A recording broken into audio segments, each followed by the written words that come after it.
This is a great victory for Alberta and a victory for Canadian federalism. And we will take this decision with us as we stand up for our allies in Ontario, Saskatchewan, and Quebec at the Supreme Court of Canada next month.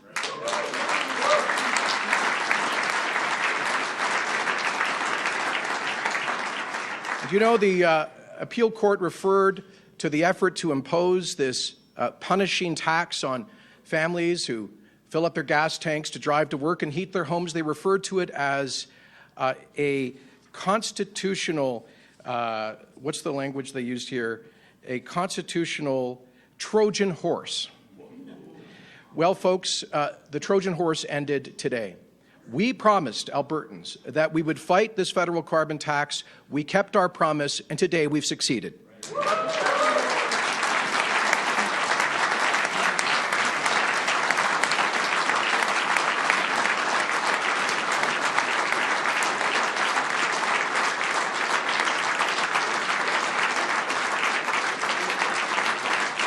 Thank you.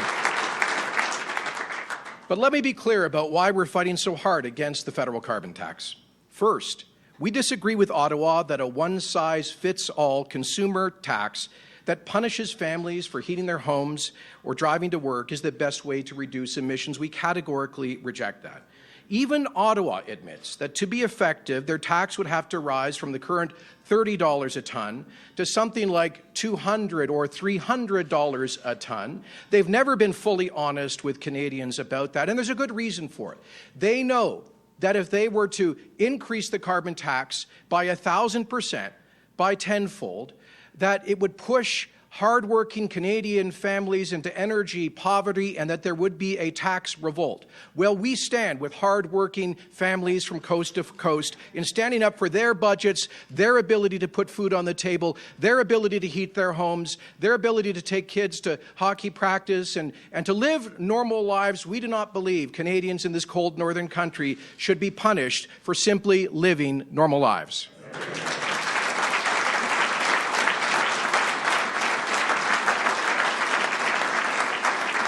Secondly, we do not agree that Ottawa has the power to invoke its general authority in the Constitution to ensure, quotes, peace, order, and good government to impose such a tax on the provinces.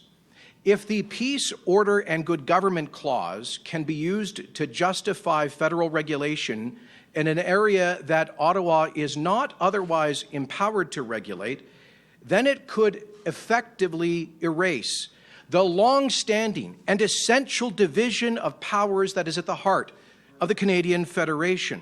And that is why, again, it was so important in a 4-1 decision today, the Appeal Court of Alberta stood in defense of the Canadian Constitution as it was in 1867 and has been for over 140 years in determining that there is an appropriate division of powers, and this government, together with our allies across the country, will continue to defend the Constitution of Canada.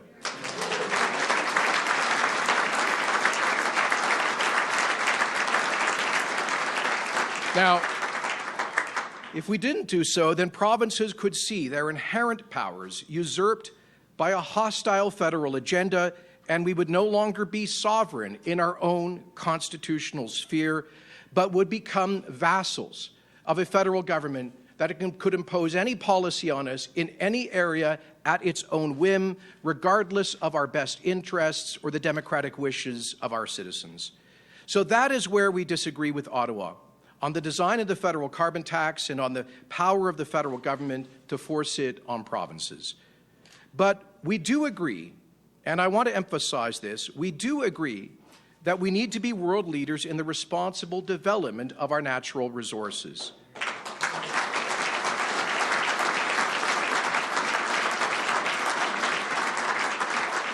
And we agree with the need to reduce emissions across our economy and in our energy sector.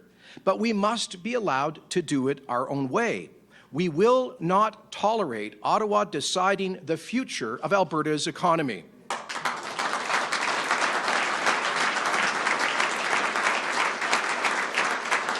And so, as I say, we will continue to stand with our allies in Ontario, Saskatchewan, Quebec, and elsewhere in defending working families and defending our constitutional authority as a government.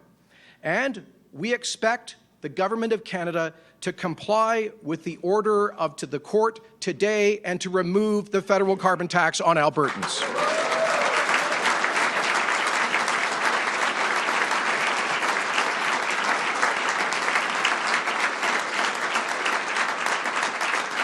Because, folks, that tax is not really about the environment. At best, it has a almost immeasurable, negligible effect on emissions. As I say, punishing people for living ordinary lives is not sound environmental policy. Let me be clear, though. The Government of Alberta accepts, without reservation, the urgency of combating climate change and reducing greenhouse gas emissions. That is why we kept our commitment to Albertans to implement the technology innovation and emissions reduction plan, and did so at a $30 a ton price, which we project will help to reduce emissions from our economy by 53 megatons over the years to come, partly by imposing that price in an intelligent way on our industry, in a way designed by Alberta for Alberta, but also to create a source of revenue so that we can continue to invest in science and technology, research and development that has a practical effect in reducing emissions and demonstrating that we are world leaders in the environmentally responsible development of natural resources, just as Alberta has done for so long. And we do not get enough credit for this, but this province was the first jurisdiction in North America to impose a price on emissions. It did so over a decade ago. This province has invested billions of dollars in cutting-edge technology that is now well on the way to commercial application, including, for example, the carbon capture storage project at Shell's Scotford refinery, including the cutting-edge carbon capture utilization and storage projects like the carbon trunk line that will help with enhanced oil recovery at, we hope, net minus carbon footprint. We have companies that are investing billions of dollars of their own accord on radically reducing their carbon intensity, Suncor's billion-dollar gas cogeneration power facility being one example of that. And this government has worked hard to find common ground with the Government of Canada on policy that reduces emissions. We worked very hard to achieve an equivalency agreement on our tier program, and I'm pleased that we achieved that in late December. And now we are working very hard to achieve an equivalency agreement with the Government of Canada on methane emissions that will further reduce greenhouse gas emissions from Alberta, but we believe we know how to do it at lower costs with less of an effect on jobs and our economy while maximizing the environmental benefits. And we've demonstrated this, not just in these areas, but in constructive work with the Government of Canada on wildlife habitat protection, including on caribou and bison. And I want to salute our remarkable Environment Minister for his tremendous constructive efforts in all of these fronts to ensure that we can continue to grow Alberta's economy while demonstrating that we understand our environmental responsibilities. Jason Nixon.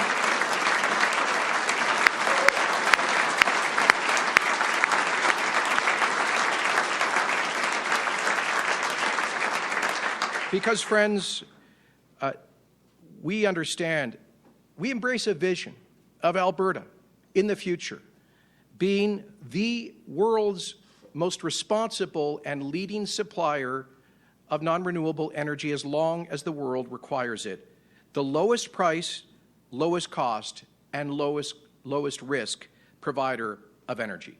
Do you know, even under the International Energy Agency's most aggressive projection for the consumption of oil in the future in terms of compliance with the Paris climate goals and policies, they foresee in the year 2040, 67 million barrels per day of crude oil being consumed.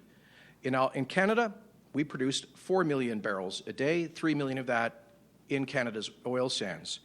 And so the question is not whether or not the world will continue in the decades to come to continue to need that energy. The question is, where will the energy come from? And the question for us as Canadians is very simple. Will that energy come from this rights-respecting liberal democracy with the highest environmental human rights and labor standards on earth?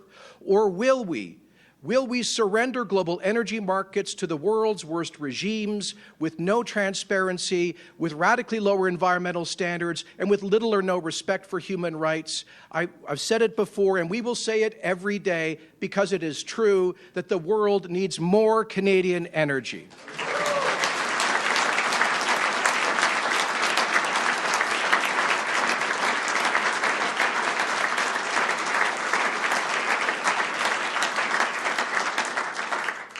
If I could, for our friends from French language media, pour dire que si le Canada refuse à développer nos ressources énergétiques et naturelles à l'avenir, nous avons abandonné les marchés internationaux de l'énergie au pire régime du monde avec les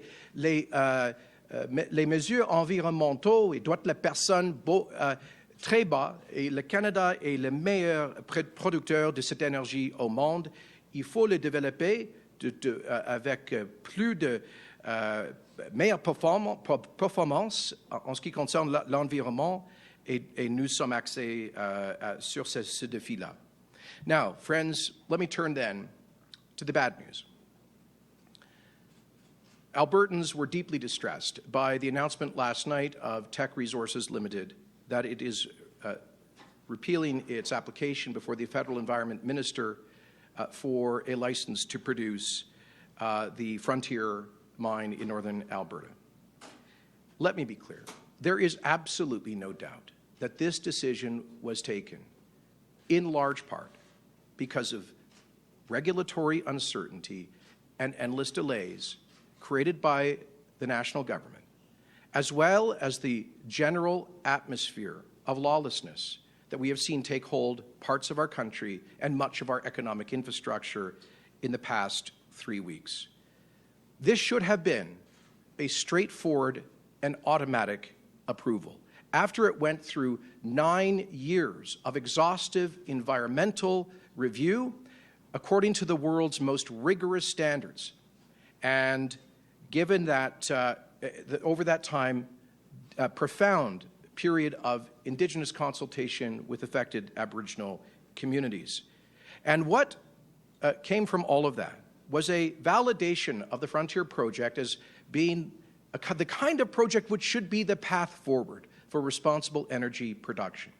It would have produced, based on the technology they proposed 9 years ago, which would now be even more effective, they projected producing energy at about 1/2 the carbon intensity of a barrel of Alberta bitumen, and it would be lower carbon intensity than half the oil produced in the United States. According to Science magazine, the Teck Frontier mine would have produced energy at in the bottom quartile of carbon intensity amongst global oil producers. It would have applied cutting-edge technology, and it would have been a $20 billion investment that would have created $55 billion in revenue for Albertans to pay for healthcare and social programs and to share that revenue across the country as we do. It would have generated an estimated $12 billion in revenue for the Government of Canada. It would have created an estimated 7,000 high-paying full-time jobs during the construction phase and 2,500 operational jobs on a permanent basis. Many of those jobs, hundreds of those jobs for Indigenous people in remote areas. And over time, hundreds of millions of dollars of direct financial benefits to our First Nations communities. All of that ended last night. And this is not isolated. This, as I said to the Prime Minister last night, is part of a pattern of Petronas cancelling its planned $40 billion LNG plant on the West Coast, which would have been the largest direct foreign investment in Canadian history. Enbridge having the Northern Gateway pipeline vetoed and killed after regulatory approval by this federal government, costing that company, that Alberta company, $800 million. This federal government killing the Energy East project, and with it costing another Alberta company, TC Energy, $1 billion. The decision by Teck last night costing that Canadian company $1 billion. And I can tell you, friends, I've been on the phone with major investors with whom we have been working to invest in Canada over the past several months. I've been on the phone with major investors in the past several days who have cancelled, frozen, and suspended major projected investments in our economy because of the massive uncertainty created by the appearance of anarchy in parts of this country. And so we send a very clear message. We need national leadership to ensure that Canada is a country characterized by the rule of law. And we are pleased to see that action is finally being taken by police services to enforce court orders in this respect. But Alberta will do its part. And so I am pleased to announce today that tomorrow, following the throne speech, I will table Bill number 1 of the next session of Alberta's legislature, the Critical Infrastructure Defence Act, which will create new stiff penalties for anyone who riots on or seeks to impair critical economic infrastructure, including railways in the province of Alberta.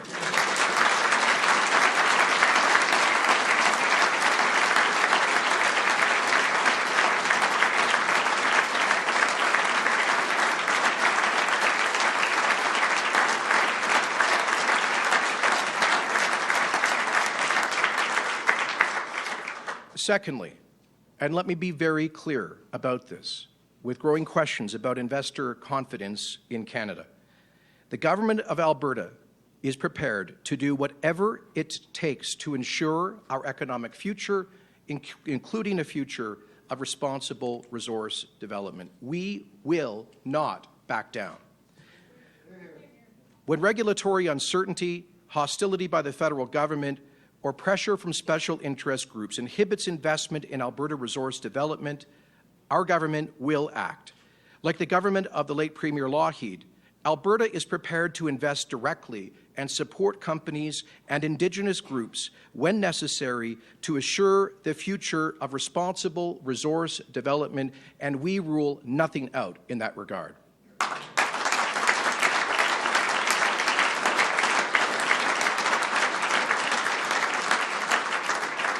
After all, even Prime Minister Trudeau said 3 years ago, and I quote, "There is no path to prosperity in Canada that does not include a thriving, vibrant energy sector, both traditional and renewable. I know that our resource industries provide thousands of well-paying middle-class jobs, not just in Alberta, but across Canada and around the world. No country," he said, "would find 173 billion barrels of oil in the ground and just leave them there. The resource will be developed. Our job is to ensure that it is done responsibly, safely, and sustainably," unquotes. Prime Minister, we could not agree more strongly, but we need more than words. We need actions that will restore investor confidence and demonstrate that there is a path forward for the industry that has done more to create middle-class jobs than any other in modern Canadian history. The industry that has done more to create Indigenous employment and opportunity than any other industry. The largest Canadian export industry. The largest subsector of the Canadian economy. An industry that has helped Alberta to share $600 billion of our wealth with the rest of the country, helping to pay for highways and schools, hospitals and social programs from coast to coast. Prime Minister, please know that the people of Alberta will not relent. We insist that the Government of Canada be partners with us in ensuring that we develop those resources and generate that wealth in a responsible way.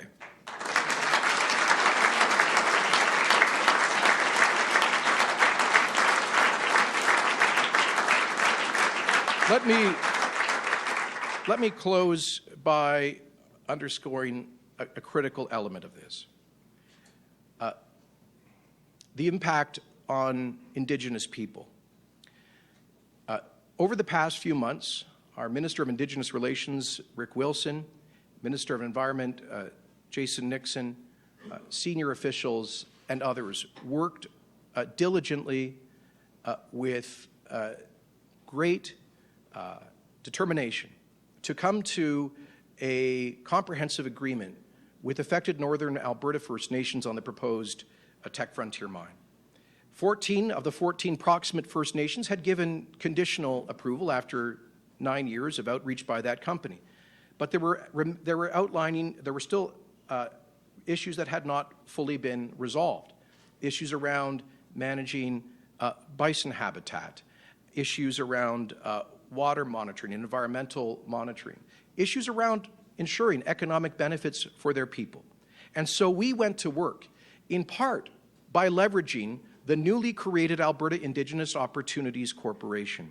As a result of that hard work, as a result of the visionary leadership of the Mikisew Cree First Nation and the Athabasca Chipewyan First Nation, in the past few days, we finalized historic agreements with those First Nations to become enthusiastic supporters of the Frontier Project. I quote from Chief Alan Adam of the Athabasca Chipewyan First Nation, quotes, "After many productive discussions, the Alberta government has responded to our concerns with a comprehensive and meaningful package of action items. I am now confident that this project is a net benefit to my community and the entire region. The environmental and cultural mitigations agreed to are unprecedented for a project of its kind." He went on to say, "Given the recent discussions with the Government of Alberta and their fresh and positive approach, we reconfirm our support of the project and encourage the Canadian government to approve the project without further delay." That was from the Alberta First Nations chief, who historically has been the greatest skeptic about resource development. Ladies and gentlemen, reconciliation with Indigenous people is a moral obligation of our time. Reconciliation does not mean locking Indigenous people into permanent poverty. Reconciliation has no meaning if it says to Indigenous communities in remote and northern parts of Canada, where they do not have service industries or manufacturing industries or tech industries, what they have in those lands, the lands that their ancestors first inhabited, what they have are natural resources, the kind of natural resources that we Canadians have developed all through our history. But let's be honest, too often through our history, those Indigenous people were excluded from the opportunity to benefit from that resource development. That is changing now. That is changing here in Alberta. That is our vision. That is why we created the Indigenous Opportunities Corporation. That is why 14 for 14 of those First Nations wanted to partner. That is why we must ensure that First Nations are partners in prosperity so they can move their people from poverty to prosperity by developing the resources that lie below the ground that their ancestors first inhabited. That is why 20 for 20 of the elected First Nations councils in northern British Columbia along the Coastal GasLink project support that project. But all of these First Nations are wondering whether there actually is a future of opportunity, whether they will be permanently locked out of economic opportunity, employment, training, and a good standard of living, especially for their young people, who too often have found themselves trapped in addiction because of economic despair and despondency.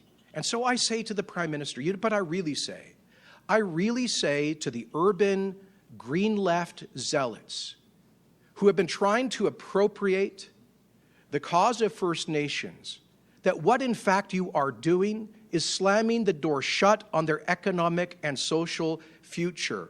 The government and the people of Alberta are determined to overcome that zealotry from the far left, to be partners in prosperity with our Indigenous people fully in the future. Just as we were on this project, we will continue to lead the way with a model of reconciliation through prosperity, and we plead with the federal government to join us in that.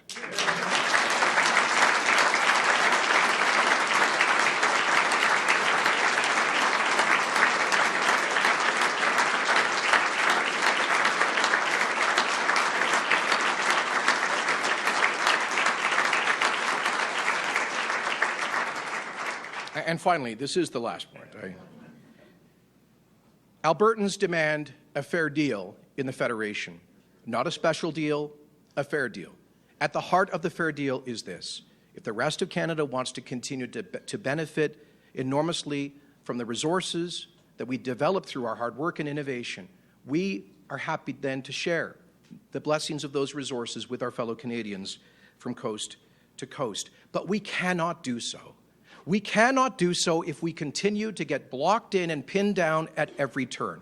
We cannot do so if projects continue to be vetoed and cancelled and pulled back. We cannot do so if Ottawa policies lead to an environment that fundamentally undermines investor confidence. We demand that fair deal, and that is why we have appointed the Fair Deal panel. I want to thank the tens of thousands of Albertans, including MLAs Tanya Yao, Drew Barnes, and Miranda Rosen, and the other panelists, including and especially my late friend, Chief Jason Goodstriker, for their diligent work. I look forward to receiving their recommendations by the end of next month. Let there be no doubt, we will act on those recommendations, but we will do so thoughtfully, deliberately, and according to our timelines, not Ottawa's.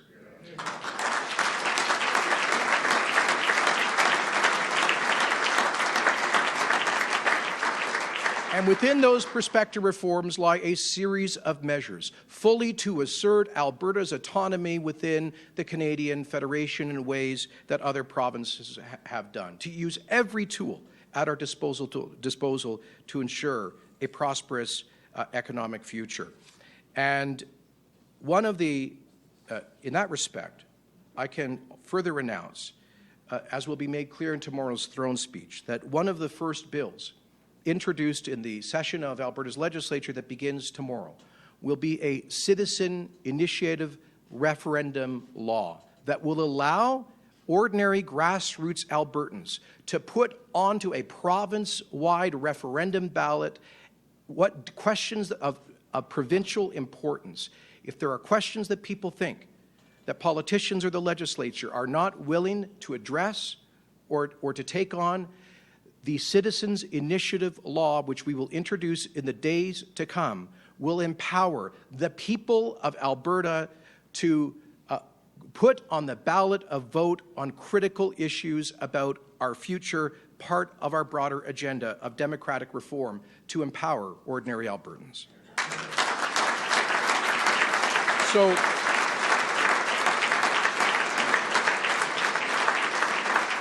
friends, with that, let me close by thanking you. We'll take questions in a moment. I just want to say a word to Albertans who are angry, frustrated, hurting, especially to those who have now 5 years into a period of economic stagnation, still not seeing a sign of hope, to those who are still unemployed or whose incomes in the private sector are down dramatically, those small business people who are still barely hanging on.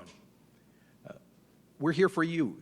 That is why we are fighting. That is why we fought this fight on the carbon tax, and we're going to take it all the way to the Supreme Court of Canada. That is why we are prepared not only to defend, but to use every constitutional power that we have to assert this province and its fight for fairness. It is why we are prepared to increase the ambition and boldness of our blueprint for jobs and our economic policy to ensure future prosperity. So, friends, with that, some good news today and some bad news. But ultimately, the great news is this. We're all Albertans. We're resilient. We're tough. We've overcome big challenges in the past. And in solidarity with one another, standing for what is right, we will overcome these challenges for an Alberta that is always in the future a land of opportunity. Thank you very much.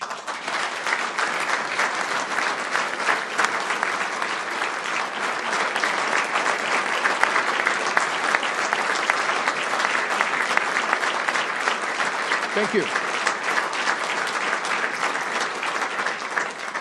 I'm happy to take questions. I'll just remind our friends in the media that we'll limit yourself to one question, one follow-up, please. Go ahead. Afternoon, Premier. Can I just get you to expand on one point you made in your speech, if I'm paraphrasing it properly? We're prepared to invest directly when necessary. We'll rule nothing out. Of course, you've sort of, if I'm interpreting that correctly, you've gone against that in the past, oil by rail, that sort of thing. Is this a change in policy now, and what does this look like? First of all, the oil by rail deal was just a bad deal. It made no financial or economic sense. It was a $4.5 billion risk, only to move 120,000 barrels per day over 2 years to do something the private sector was willing to do, as demonstrated by the fact that crude by rail shipments have tripled from 100 to nearly 400,000 barrels per day without that government action. So we managed to get out of that thanks to, I'd like to commend my chief of staff, actually, for having led that file and having helped to save Alberta taxpayers several $100 million. Ours is a government that believes that markets are generally the best way to create prosperity. And we believe in limited government. At the same time, we recognize that we are facing certain existential threats, partly through politics, the failure to get pipelines built, the vetoing of major projects. And so we will not stand by passively and allow those seeking to landlock our energy and cripple our future to do so as passive spectators. So we will, as a government, be assessing in which ways we may need to ensure future investment in the Canadian energy sector to ensure an economic future for this province. And there will be news to follow on that in the weeks to come. Can you just give me a sense, is there something that you're looking at? Are we looking at perhaps buying a pipeline, or how might this manifest itself? There are projects that we are looking at, and you'll have to stay tuned to see how it manifests itself. Good afternoon, Premier. My question is in regards to the second bill that you mentioned, the citizens-initiated referenda. Would your government entertain a referendum that is put forward by citizens in regards to secession? Well, the point is that it's not about the government entertaining ideas, it's about what Albertans want on the ballot. The key question on a citizen initiative law is what are the thresholds? And those will be proposing some thresholds in the initial draft of the bill. But as I said to the government caucus this morning, I will encourage a legislature committee to hold expansive hearings on that, on what would be the right thresholds to trigger a referendum. My view is you want thresholds that are sufficiently high that you prevent a frivolous abuse of the initiative process, but low enough that if a significant number of Albertans really believe something is a critical issue, they can get it on the ballot. I note that British Columbia has had a citizen initiative referendum law in place, actually brought forward by, I believe, the NDP in the early 1990s, and it has been used in one case to repeal the harmonization of the PST. So Albertans would be free to put these issues. They would have to be obviously constitutional. I mean, it can't be a referendum to declare that the moon is made of blue cheese or something. It has to be there would be a process to ensure that that referendum questions are of a legal nature. But ultimately, this would be throwing the ball in the court of Albertans to raise issues of importance if they believe the legislature is not doing that. Now, further to that, your government and you yourself are opposed to secession, I believe. How are you going to plan on persuading Trudeau as oil and gas projects are falling like flies? You've tried the carrot with your emissions cap, and I think Albertans thought that was a good olive branch, but you've tried the carrot. What is the stick? Well, There are a number of points of prospective leverage enumerated in our fair deal package on which we are currently consulting Albertans through the panel. And one of those is a prospective constitutional referendum to eliminate Section 36, the principle of equalization, from the Constitution Act. One of them is prospectively creating our own Alberta provincial pension plan, which we think would save taxpayers $3 billion a year, allow us to lower premiums. That would help to create jobs. It would also allow us to invest that money out of Alberta in a way that maximizes return for pension beneficiaries in much the same way that Quebec has done for 60 years. Another idea is to cancel the police services agreement with the RCMP for rural Alberta and prospectively to create an Alberta provincial police force like in Ontario or Quebec. Those are some of the ideas. We will be acting in this upcoming session on one platform commitment, which is to create our own Alberta parole board by withdrawing from our agreement with the Canadian Parole Board with respect to provincial inmates.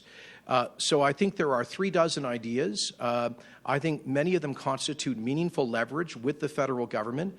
I say to Albertans who want our government to play all of to use all of these leverage points right now, please understand that we need to be strategic about this. At the end of the day, I don't think most Albertans are interested in getting into an abstract debate about our cultural identity or some endless, wide-open constitutional debate. What they want is an economic future. They know that means pipelines, and one of those pipelines is the Trans Mountain expansion, the owner of which is the Government of Canada. So we need to use whatever leverage points we can to ensure the completion of that project and to ensure a future for our economy. And Premier, I just wanted to go back to one of those leverage points you just mentioned, because you brought it up quite a bit during the election campaign, and that was the referendum on equalization. I'm wondering, is this something that you're now, with the withdrawal of the Teck project, willing to commit to for 2021? Is this something that's going to happen now, or is it still just a conditional thing? I could tell you this, I'm much more inclined in that direction today than I was 24 hours ago. However, one of the key criteria we laid out for holding a referendum on equalization was the completion or substantial completion of the Trans Mountain expansion project. And that for us is absolutely essential. And so I await the advice of the Fair Deal panel based on the input provided by tens or hundreds of thousands of Albertans. We reserve the right, as I said in my remarks earlier, to act on our timelines and not Ottawa's. And we reserve the right to accelerate prospectively a vote on that constitutional amendment and some of these other items. But we will choose the timing to suit our best interests, and one of those key interests is the completion of TMX. Just a supplemental to that, I'm curious to get your reasoning behind some of these things that you're talking about. Last night, you mentioned in your statement national unity. You're talking about a referendum on the Constitution now. But one of the things that Teck brought up in their letter was they wanted certainty. They wanted investor certainty. I'm wondering how you square that with, the Alberta Premier talking about threats to national unity, constitutional amendments, referendums. Does that provide investors certainty? This government is certainly providing investor certainty, reducing the tax burden on job creators, reducing red tape, bringing in the Royalty Guarantee Act, which provides a predictable long-term horizon for royalties around wells, and so much more that we are doing. And what we're pleading with Ottawa is to create a predictable and timely regulatory process that enhances investor certainty. When I talk about tensions on national unity, I'm not advocating that. I'm describing a reality that exists in this province and in other parts of Canada. And I think it would be grossly irresponsible for political leaders to ignore that reality, to just wish it away. We need to deal with the deep frustration, which is legitimate. Now, I will pick up on your question, though, to say that while I understand the frustration of Albertans who have been talking about secession, I would plead with them to understand that focus needs to be on getting the economy going. And I believe that is a project which would truly undermine investor confidence in the Alberta economy. So I was hired to focus on jobs, the economy, and pipelines, not to tilt at constitutional windmills. And that is why I would plead with frustrated Albertans to focus on positive and constructive ways that we can reform the Federation and grow our economy at the same time.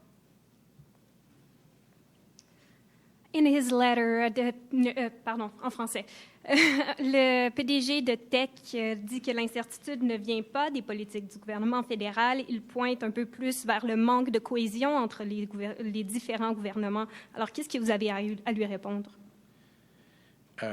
Actually, I'm sorry. Do you mind if I come back to the French at the end? Do you have any?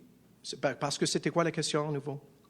La question, c'est que le PDG de Teck, vous avez été très prompt à pointer le gouvernement fédéral du doigt pour le refus de Teck, mais lui, c'est pas eux qui pointent du doigt, il dit même que c'est pas la faute des politiques du gouvernement fédéral, que c'est plutôt un manque de cohésion entre les différents gouvernements, well, incluant le vôtre. I'll answer in English first, and then I'll answer in French. So the question was, the president of Teck said in his statement that he did not blame the federal government, but a lack of cohesion on policy. First of all, I can tell you that Mr. Lindsay, I spoke to him twice on the weekend, once on Saturday night, once on Sunday night.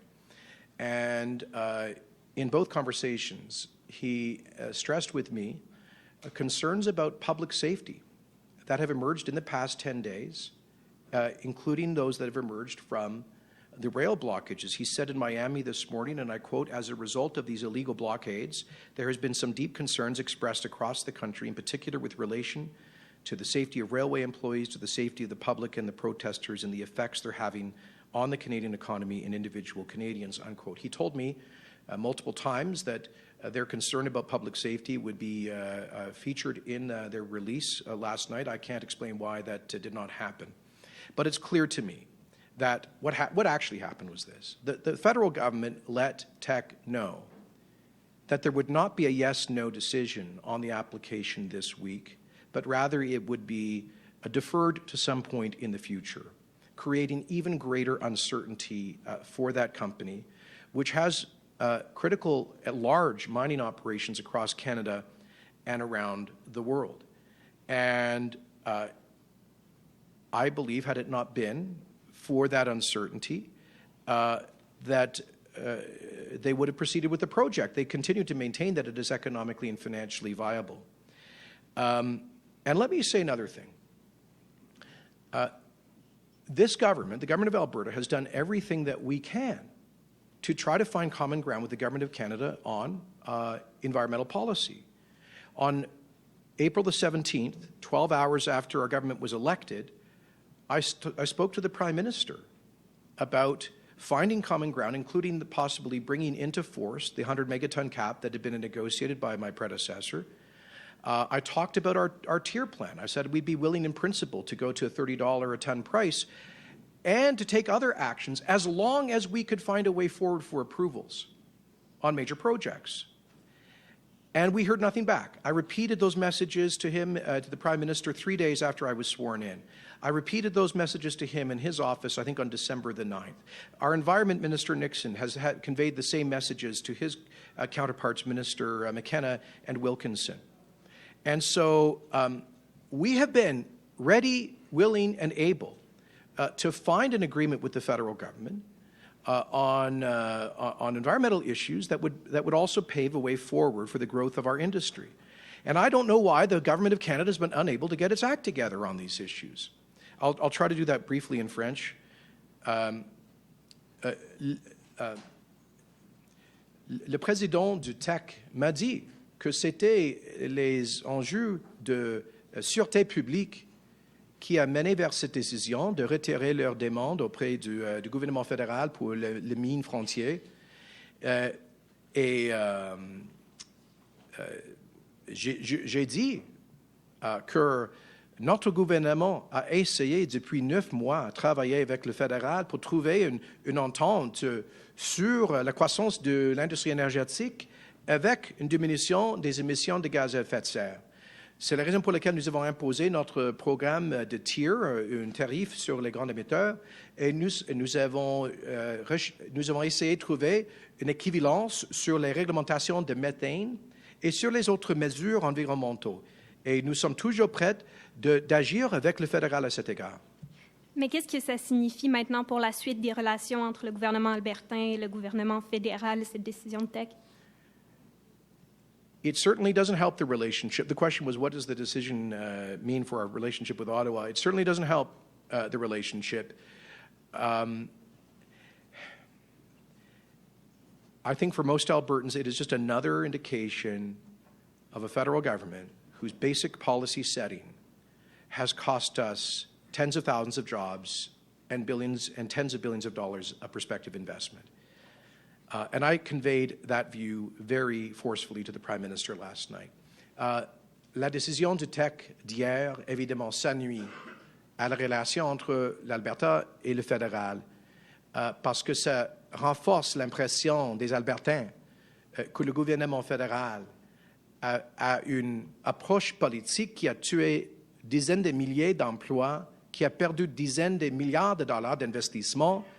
Et j'ai souligné ces points-là, ces inquiétudes, dans un appel téléphonique avec le Premier ministre hier soir. Premier, hi, in English and French if possible. You said you want Ottawa to immediately remove the consumer carbon tax for Albertans. How realistic is that ask, given that we're still headed for a Supreme Court case with Saskatchewan? Well, I think is entirely realistic. This is the decision of 4-1 of the Alberta Appeal Court. It wasn't a close decision. They found that this is a gross interference in our constitutional authority, a constitutional Trojan horse, and so we asked the federal government to respect that. I'm sure we could sit down and talk with them about transitional provisions as we wait for the Supreme Court of Canada decision, but we're not going to relent on this. We're going to go to the wall on this. Okay, and in French? Écoutez, c'était une victoire totale pour les provinces, pas seulement l'Alberta, parce que le Québec nous rejoint à la Cour suprême du Canada à cet égard, pour défendre la juridiction des provinces et défendre les intérêts de nos contribuables. Alors,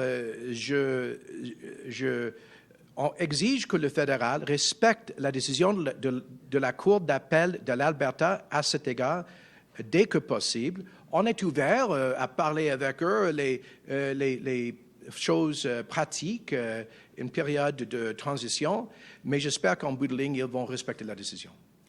Okay, follow-up question on your new Bill 1. How much consultation has been done with law enforcement agencies on these new stiffer penalties you're talking about, and what are those penalties, if you can? Well, there will be a full briefing on Bill 1 tomorrow, and you'll be entitled to ask officials that question. There has been consultation. This bill we developed quickly over the course of the past week or 10 days as we observed the virtual anarchy that has broken out, shutting down key elements of Canada's economic infrastructure. We will not tolerate that here. And this bill will underscore that. So you'll be able to see the full bill and its provisions and get a detailed technical briefing on all of that tomorrow. Thank you. Cheers. Hello, Premier Gary Mason from the Globe and Mail. Welcome to Alberta, Gary. Oh, pleasure to be here. I always feel welcome. Mr. Premier, I want to go back to Don Lindsay's letter that he sent to the federal government. In that letter, he said, global markets are changing rapidly and customers are increasingly looking for jurisdictions to have a framework in place that reconciles resource development and climate change. That does not exist here in Canada. I'm just wondering if you're successful in killing the carbon tax at the federal level, that essentially sinks the government's climate plan. How does that make Canada a better place to invest in, if you believe the words of Don Lindsay here? Well, I don't accept the premise of your question, Gary, because the technology innovation emissions reduction levy that we imposed on about half of our economy will, we estimate, over time reduce emissions by about 52 megatons. The best most ambitious estimate of the NDP about the impact of their retail consumer carbon tax was 5 or 6 megatons. So we're basically talking about a fractional. So climate policy, look, I'm sorry, but a lot of columnists, I don't know if you're one of them, but a lot of columnists have bought this notion that a $30 a ton retail consumer carbon tax is the solution to all the problems. Let's be honest. The folks who are advocates of carbon taxes admit, including Environment Canada, and certainly the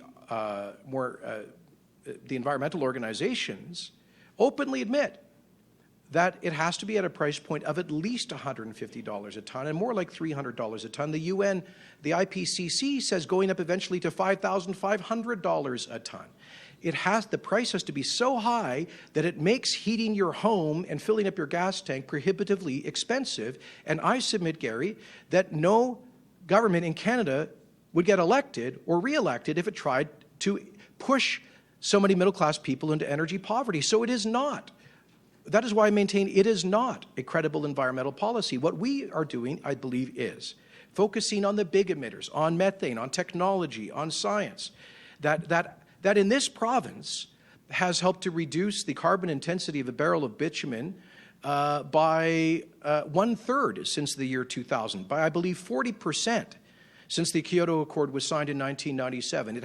These advances have us on path to a further 20% reduction in carbon intensity by the end of this decade out of the Alberta oil sands.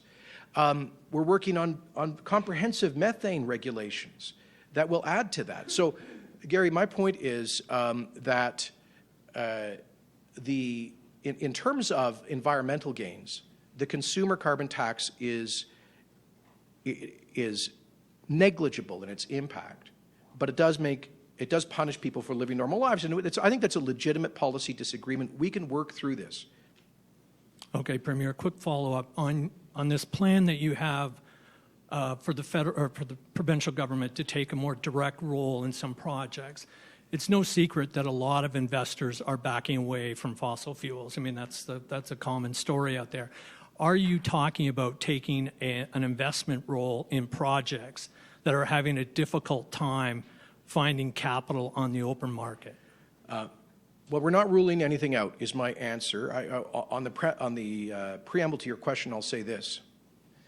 Some of the investors that have decided they're not going to lend to, provide insurance, or invest in the Canadian oil sands are perfectly happy to invest in the Saudi energy industry, in the Russian energy industry. They were perfectly happy to capitalize the Russian LNG pipeline to China. They're lining up to get behind the Saudi Aramco IPO. And there's the one famous global bank that said they were boycotting the Alberta oil sands, which immediately thereafter hosted a major global investment conference in Riyadh, Saudi Arabia. So here's my point. I don't see capital leaving oil and gas. I have seen capital leaving the Alberta oil sands. Why? Because we've been held to a double standard. And frankly, because I think what we've seen is there's been a cynical effort by certain interest groups to conflate the Canadian oil sands with thermal coal, which is completely counterfactual. The truth is, if you look at a company-specific ranking of environmental, social, governance performance by oil and gas producers around the world, companies like Suncor, CNRL, Cenovus, MEG rank at the top of the top, and companies like Saudi Aramco, PetroChina, and Gazprom rank at the bottom. Why then would capital markets allocate capital to the worst-performing companies instead of the best-performing companies? I think it's because they know that politics will never come back to bite them in those countries and those OPEC dictatorships. So that's why we are pushing back with a very vigorous message on our environmental, social, and governance standards. And that's, quite frankly, Gary, why things like our TIER program are important. We have to, and our companies know this. MEG, CNRL, Cenovus have all committed to net zero production of CO2 by the year 2050. and we want to help them achieve that goal. So afternoon, Premier. I guess a follow-up to Gary's question. You were elected on this fight back strategy. You launched the War Room. You have the inquiry into foreign funding, and you've been meeting with international investors. And yet we have seen this, as Gary mentioned, BlackRock has pulled out of the oil sands. We have Teck saying that they will not go forward with this project in part because of the lack of climate policy. So what do you think? Can I just say that about Teck? We had meetings with Teck officials on and off for several months, like probably dozens of meetings to communicate about their proposal. And they never raised with me, my staff or officials, emissions policy as an issue. They never raised Alberta emissions policy, not once. Not once. The first we heard of that was in the statement last night. So what do you think needs to change? Well, what I think is that they were absolutely prepared to proceed with this until, as the CEO said, the last 10 days. And what have we seen in the last 10 days? Shutting down of key elements of the national infrastructure, railways, through which Teck, as one of the largest mining companies, ships enormous amounts of products, and concerns about the implications of that for investor certainty, for public safety, to quote Mr. Lindsay. So, Teck's whole project was premised on being the lowest emitting producer of oil in Canada. And as I said, in the bottom quartile of carbon intensity in the world. This was not about emissions. Premier Kenney, just going off of what you said earlier about your government not ruling anything out when it comes to investing in energy projects, would your government consider buying the Teck Frontier mine lease? Is that something that could be possible at all? We're ruling nothing out. And if it were to be done, would it be done through AIMCO, kind of like Coastal GasLink in December? No. Okay. Fair. I reject the premise of the question because the government of Alberta does not, cannot, will not direct AIMCO on how to invest. Period, full stop.